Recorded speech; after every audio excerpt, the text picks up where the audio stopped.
Eco Agri YouTube channel එකත් එක්ක මම අර සාදරයෙන් පිළිගන්නවා.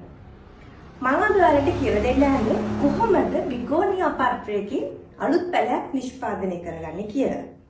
ඔයාලට මෙතන පේනවා ඇති විවිධ වර්ගයේ විවිධ පාට වලින් යුක්ත බිගෝනියා පැල කිහිපයක්. අපි බලමු කොහොමද අලුත් පැල නිෂ්පාදනය සඳහා පත්‍රයක් තෝරාගන්නේ කියලා. මේ සඳහා අපි තෝරාගන්නේ සාමාන්‍ය මධ්‍ය ප්‍රමාණයේ මෝරපු බිගෝනියා පත්‍රයක්. ප්‍රධාන ශාකෙන් අපි මේ බිගෝනියා පත්‍රය වෙන් කරගන්නකොට අඩියක් පමණ නටුව තියලා තමයි වෙන් කරගන්නේ. එතකොට අපිට මේ බිගෝනියා පත්‍රය මැලවෙන්නේ නැතුව අපිට ගොඩාක් කාලයක් තියාගන්න පුළුවන්. එහෙනම් අපි බලමු කොහොමද බිගෝනියා පත්‍රය සිටවගන්නේ කියලා.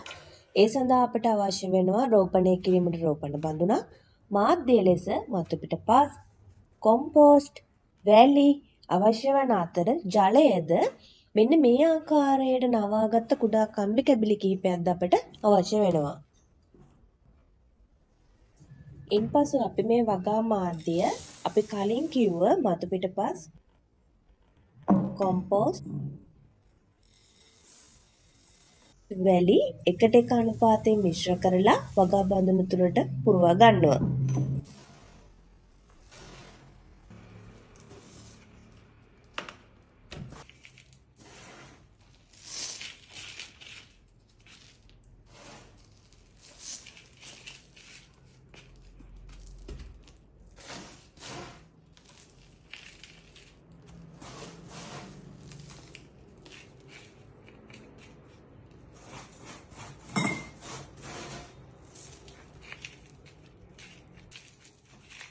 වගා මාධ්‍යයෙන් වගා බඳුන පුරවා ගත්තට පසුව හොඳින් ජල වහනය වීමට මෙන්න මේ ආකාරයට ජලය යොදලා අපි තියාගන්නට ඕනි.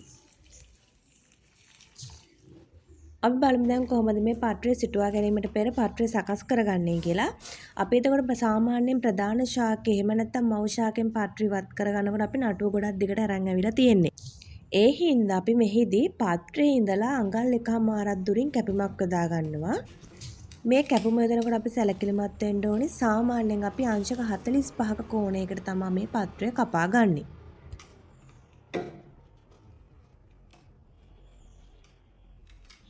ඊට පස්සේ මේ අපිට තියෙන්නේ මේ පත්‍රය කෙලින්ම වගා මාධ්‍ය පෙරව බඳුන තුල මේ පත්‍රය සිටව ගන්න.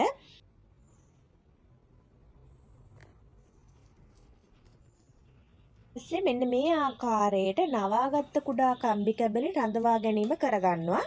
මෙහිදී අපි රඳවා ගන්නකොට මතක තියාගන්න ඕනි මෙන්න මේ වගේ නාරටි නැත්තම් මේ සනාල කලාප ආවරණය වෙන විදිහට තමයි අපි රඳවා ගන්නට ඕනි.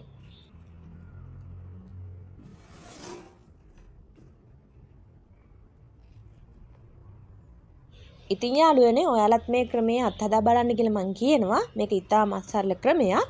සාමාන්‍ය සති කිහිපයක් යනකොට අපිට බලා ගන්න පුළුවන් තැනින් තැන අලුත් පැල ඇවිත් තියෙන ආකාරය පිළිබඳව. තවත් මෙවැනි වීඩියෝ බලන්න මගේ YouTube channel එක subscribe කරලා තියාගන්න. එහෙනම් ඔයාලට සුබ දවසක්.